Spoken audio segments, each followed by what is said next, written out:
अगर दिल में अल्लाह जो खौफ हुजे तो को भी मानू कंहिंजी हक तलफी न करे। अज जेकॾहिं हारीअ खे वझ थो लगे तो जमींदार जो अन्न चोराए खणी थो वञे। ओ अदा तोखे जमींदार त कोन थो ॾिसे पर वाहिदुल क़हार तोखे ॾिसी रहियो आहे। अज जे जमींदार के वझ थो लगे तो हारी सा नाइंसाफी तो करे। कमंद जा पैसा जमींदार जे खाते में आया, पैसो मालिक जमींदार बणजी वियो पर हाणे हारी के उन जो हक पूरो न थो ॾे। आहे या न? जेकॾहिं अल्लाह जो खौफ हुजे त कदें भी जमींदार पंजे हारिन जा नंग न निहारे, उन्हनि जा हक न खाए, मिस्कीनन जा जुल्म सा माल न फबाए। जेकॾहिं कब्जे खोर जे दिल में तकवा हुजे त परावन जमीन नहीं प्लाटन ते कब्जा न करे। जे मास्टर जे दिल में खुदा जो खौफ हुजे पगार खणे हिकड़े डी वनी सजे महीने जो सयूं करे दो जी।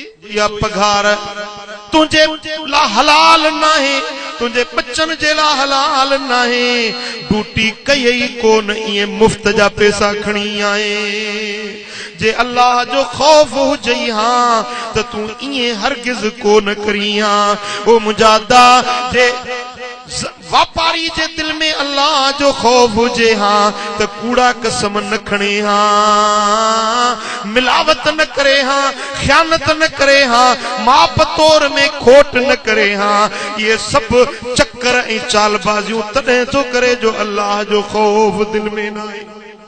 ओ मुझी अम्मा, ओ मुझी भेण, जे तुझे दिल में खौफ हुजे हाँ तो पंहिंजी कुराड़ी ससु सा इए झेड़ो कोन करिया।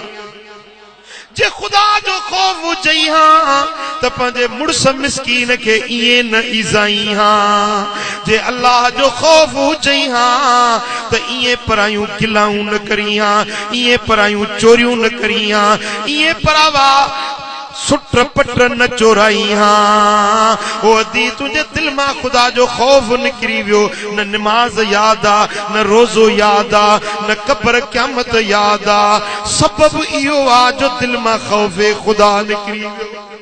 आशरे जे जेड़े भी तबके के दिसंदे, जेड़े भी फर्द के इनफरादी जिंदगी तोड़े इज्तिमाई जिंदगी असांजी खुदा जे खौफ का ठल्ली थी वई, खाली थी वई। इन्हें जे करे अज असां जिल्लत में पइजी वियासीं, रुसवाइन में पइजी वियासीं, रिज़्क जूं बरकतूं खजी वियूं, तंगियूं वकोड़े वियूं, परेशानियूं मुश्किलातूं वकोड़े वियूं।